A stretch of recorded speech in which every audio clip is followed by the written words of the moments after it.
झारखंड सरकार ने आंगनवाड़ी सहायिका और सेविका को तोहफा दिया है। लगभग 3,000 के करीब उनके मानदेय में वृद्धि हुई है। इनके चेहरे पर खुशी देख सकते हैं। 80,000 की संख्या लगभग पूरे राज्य में है इन सबों का। तो ये झारखंड मंत्रालय पहुंचे हुए थे, मंत्री से मिले और इन्हें जो है अब प्रारूप मिल गया है। अगले कैबिनेट में जो है इनकी स्वीकृति भी मिल जाएगी इसको, और तमाम जो ये 80,000 आंगनवाड़ी सेविका और सहायिका है उनको सीधा लाभ मिलेगा। महामंत्री हैं, इनसे ही जानते हैं क्या हुआ, कितना आश्वासन मिला, कितनी मानदेय में वृद्धि हुई। झारखंड राज्य सरकार द्वारा आज ऐसी उपलब्धि झारखंड की सेविका सहायिका को दी गई है जो 47 वर्षों से जिन मांगों के लिए संघर्षरत थी। आज इस प्रदेश में 80,000 सेविका सहायिका मिलाकर हैं, जिसमें हमारी लघु सेविका भी शामिल हैं।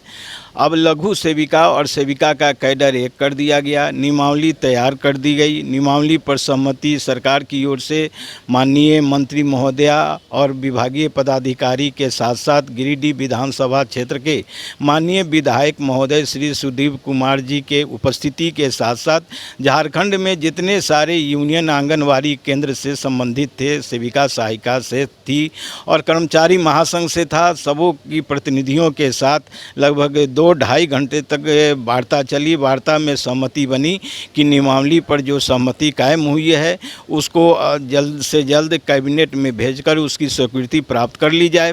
3,100 रुपया सेविका के मानदेय में बढ़ोतरी हुई है, उसी रेशियो में सहायिका के भी मानदेय में बढ़ोतरी हुई है। लघु सेविका और सेविका का कैडर एक कर दिया गया है। 90 दिनों का मातृत्व अवकाश की स्वीकृति दी गई है। सर्व पेंशन योजना के साथ जो सेविका रिटायर होती हैं, सेवानिवृत्त होती हैं, उनको अगले मंथ से जोड़ दिया जाएगा। इसके साथ साथ ईपीएफ पेंशन योजना जो कि झारखंड में पहली बार सेविका सहायिका के लिए लागू की गई है, स्वीकृति के लिए निर्णय लिया गया है, सहमति व्यक्त की गई है, जिसमें आधी राशि सहायिका के सेविका के मानदेय से जाएगी और आधी राशि सरकार के द्वारा यानी 600 रुपया दोनों वर्तमान मानदेय के अनुसार सरकार के द्वारा ईपीएफ खाते में जमा किया जाएगा, जो सेवानिवृत्ति के बाद उन्हें पेंशन के रूप में स्वीकृत होगी।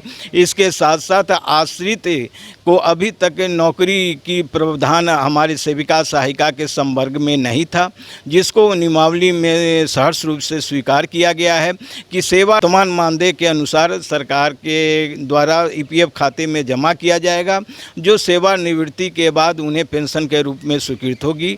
इसके साथ साथ आश्रित को अभी तक नौकरी की प्रावधान हमारे सेविका सहायिका के संवर्ग में नहीं था, जिसको नियमावली में सहर्ष रूप से स्वीकार किया गया है कि सेवा काल के दौरान जो सेविका सहायिका की मृत्यु होती है उनको उनके आश्रित को तुरंत अनुकंपा का लाभ देते हुए उसी स्थान पर उनको नियुक्ति की जाएगी। साथ साथ उनके साथ जो अवकाश की जो सुविधा है जो पूर्ववर्ती सरकार में दी गई थी और बीच में उसको वापस ले ली गई, इस खास करके गर्मी अवकाश के संबंध में उसको भी शामिल किया जाएगा। ऐसे तमाम मुद्दे पर नियमावली को अंतिम रूप दे दिया गया है। अब सरकार से हमारी अपेक्षा है कि जिन मुद्दों को लेकर आज सहमति बनी है जल्द से जल्द उसको लागू करें।